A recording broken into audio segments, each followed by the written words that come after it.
कटक जिला शिक्षा संयोग कार्यक्रम आपण स्वागत करुच्ची। आज अष्टम श्रेणी विज्ञान कोरोना भाइरस जार ओडिया होची कोरोना भूताणु। तो आमे आज अष्टम श्रेणी विज्ञान रे से अणुजीव विषय रे आमे पढ़िबा। भूताणु सत्ता, जीवाणु और अन्य अणुजीव मानक विषय रे आमे आज पाठ पढ़िबा। अणुजीव काहाको कहै? अणुजीव है जो छोट छोट जीव जहाँकि अणुवीक्षण ही देखी हुए से गुड़ी को अणुजीव कहुए।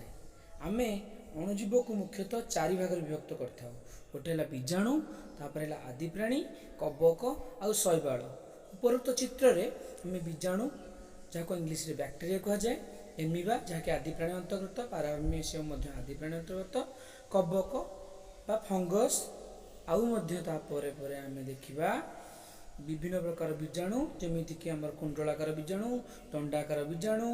ये सब बीजाणु रोग सृष्टिर कारण होता अन्य कार्य आमको साहाय्य करती। विभिन्न प्रकार शैवाल जपरी क्लामाइडोमोनास, स्पाइरोगाइरा एमाने साधारणतः ये अणुजीव माने आमर खाली एक को देखा जाती नहीं। तो एबे आमे अणुजीव जगत रे भूताणु हूँ एक विचित्र सत्ता। यह एक प्रहलिका भाव ग्रहण कर अणुवीक्षण यंत्र देखा संभव नुहे। तेणु यही भूताणु को देखापी इलेक्ट्रोनिक अणुवीक्षण यंत्र एक फोटोग्राफिक प्लेट रे यार छवि नि जाए। यही छविटी जो आम देखुचे ता प्रकृत भूताणु मापर प्राय 20,000 गुण। यह गोटे मिली माइक्रोन रे प्रकाश कराए। उद्भिद और प्राणी और बीजाणु मानक देखा केतेक लक्षण को ही भित्ति करी आम भूताणुर उपस्थिति अनुमान करिथाउ।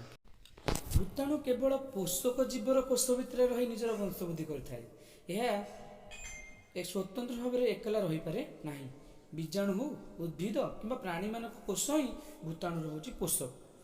पोषक कोष बाहर यह संपूर्ण भाव निष्क्रिय आउ जड़ जीवन लेस मात्र लक्षण ए देखा जाई नता। यह निष्क्रिय भाव पड़ी रही है। पोषक कोष मिलगले यह पुणी सक्रिय हो उठे। जो कोरोना भाइरस कथा आम कहूचे, कोरोना भाइरस पोषक कोष पाइले यह निजर वंशवृद्धि करता है, वंश विस्तार करता है, अन्य को रोग आक्रांत कराए। तुम ऊपर जो छवि देखुच यह हूँ कोरोना भाइरस, कोरोना भूताणु जार मुकुट आकृति यार नामकरण कोरोना भाइरस बा कोविड-19 रूपे यार नामकरण कर। आमे ए कोरोना भाइरस निज को बचाइवाई आम सरकार अनेक व्यवस्था करपरि घर रहा, साबुन रे हाथ धोइबा, काश बा ठंडा हेले मुहरे हाथ दे काशिबा बा कपड़ा दे काशिबा, बाहर को गला बेले मुहरे मास्क पिंधिबा इत्यादि सचेतनामूलक कार्यक्रम ग्रहण कर जायछि। आमे मध्य एई संक्रमण निजको सुरक्षा प्रदान करिपारिबा।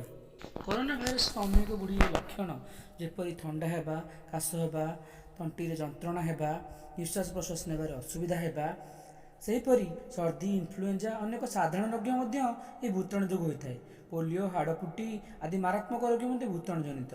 तेणु आम निजक सुरक्षा प्रदान करिपारिबा संक्रमण रक्षा। अणुजीव मानकर बासस्थान बा प्राप्ति स्थान कोड से आमको कौटी मिलिबे? यही अणुजीव माने प्रायतः सबु स्थान रे एपरि माटी, पानी, पवन, मरु अंचल, मरुभूमि अंचल, समुद्र और प्राणी मानकर देहर विभिन्न अंश देखा जाती। एमाने अन्य जीव मानक शरीर में बढ़ी था और केतक मुक्त परिवेश में बसवास करिपारंती। एमिबा हूँ गोटे एककोशी प्राणी जहाँ एकाकी बास करे। कवक और बीजाणु संघ बा मंडल गठन करके बसवास करती। आम यही अणुजीव मानक आम चतुर्पार्श्व आम जो पवन नौचे तादेह थाईपे। कोरोना भूताणु कथा आम अलरेडी जानीचे जहाँ चारि आड़े उपस्थित रही पारे। आमे